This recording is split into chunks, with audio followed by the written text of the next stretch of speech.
हिवाळी अधिवेशन सुरू असून या अधिवेशनामध्ये विविध विषयावरती चर्चा हे सुरू आहे।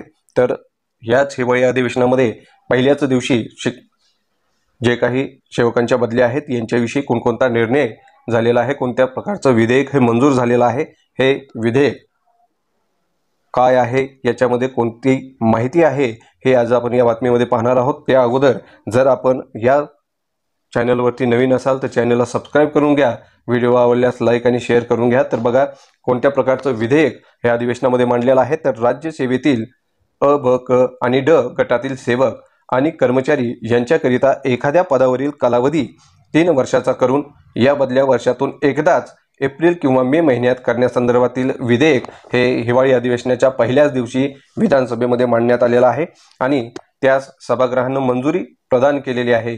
मंत्री चंद्रकांत पाटील यांनी हे विधेयक मांडले आहे। लोकसभा निवडणूक 2024 साठी 16 मार्च 2024 पासून आदर्श आचारसंहिता लागू होती, ती 4 जून 2024 पर्यंत अंमलात होती। त्यामुळे या बदल्या रखडल्यामुळे या संदर्भात अध्यादेश काढण्यात आला होता। तो कालावधी 31 ऑगस्ट 2024 पर्यंत वाढवण्यात आलेला आहे। तर अशा प्रकारचा विधेयक हे अधिवेशनाच्या पहिल्या दिवशी मांडण्यात आलेला आहे आणि त्यास सभागृहाने मंजुरी प्रदान केलेली आहे।